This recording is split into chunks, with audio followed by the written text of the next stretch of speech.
What's up, YouTube gamers? It's Young Soul back with another video, and I'm here to talk about sales and why they actually do equal better. Sales does equal better. And let me explain why.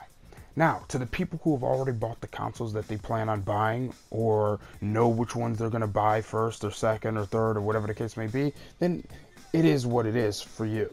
Okay, but for people, for instance, who are going in to buy one console today, whatever day you're watching this video, someone's gonna go in and buy a console, and maybe they're buying their second, maybe they're buying their third. But for the people who are going in to buy one console, their first 8th generation console, okay, and they have the money, let's say in the US, I don't know the currency exchange rate, so I apologize to my European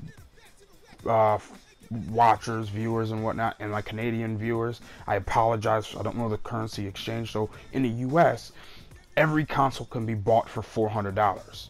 Okay, PS4 is $400, Xbox One's $350, Wii U is either $300 or I think it's $300. Okay, so if you go in with $400, you can buy one console and one console only, but you can pick one of the three.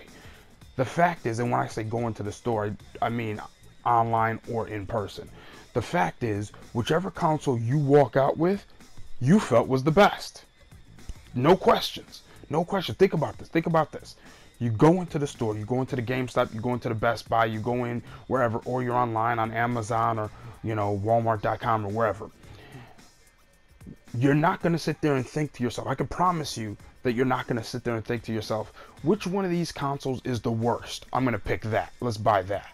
Or which one is the second best? I don't want the worst, but I don't want to buy the best either, so I'll just buy the second best. No, no, no. When you buy a console, especially if you're only buying one and it's your first one, now obviously if you've already bought a PS4 or an Xbox One and you're buying the other one, then you're obviously picking the second one or whatever the case may be. But if you're buying the first console, okay, the first 8th generation console, you are picking which one you believe is better. There is no question. You are not picking, let me get the second best one, because I don't want the best one and I don't want the worst one, so I'll pick the one in the middle. This ain't the Three Stooges, or I meant Three Stooges. This ain't the the Three Little Bears or whatever. You're not picking, oh, this one's too hot, this one's too cold. No, no, that's not the way this works. You're buying the best one that you can buy, that you believe, based on your criteria. Okay, not based on my criteria, not based on other PlayStation criteria or Xbox criteria. You're buying it based off your criteria. Okay, the person who is making the purchase.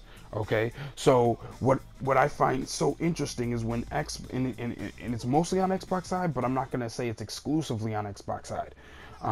Where they say, like for instance, when PlayStation wins NPDs, I see Xbox YouTube channels talking about, well, Sony suckered more people into buying PS4s. How did they sucker? How were they suckered? They made a decision based on their criteria. Okay, but to me, and again, it's mostly Xbox, but I'm not gonna say it's exclusively Xbox, the Xbox side, who sit there and say, here's the list of reasons why Xbox One is better. Okay, that's your list for the reason why you thought it was better. But to suggest that other people should use your criteria when choosing a console is completely nuts.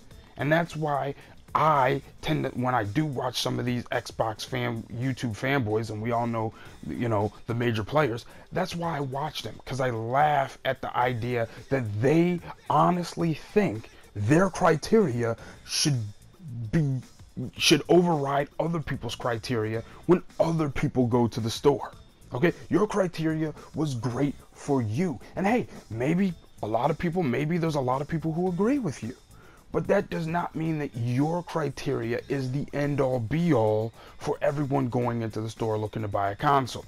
Other people have different criteria, and so the people who are purchasing, for the purchaser, the person who's putting down their hard-earned money, they went to work all week, they went to work all month, they made sure to save out so much money so they could afford one console at this time.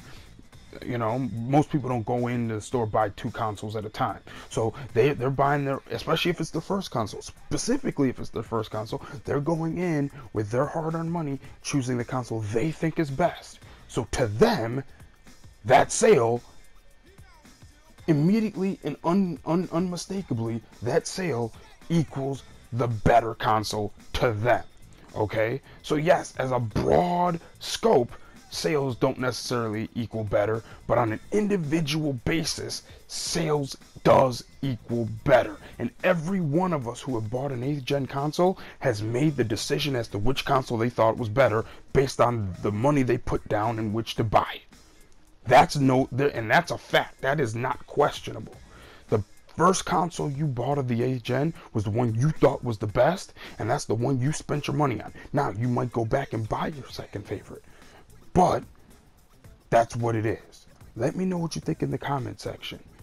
Do you think this, my argument or my change in position, because I used to not think this, but my change in position, I'm going to go ahead and say, sales matter. Let me know what you think in the comment section, and I'll holler back. Peace.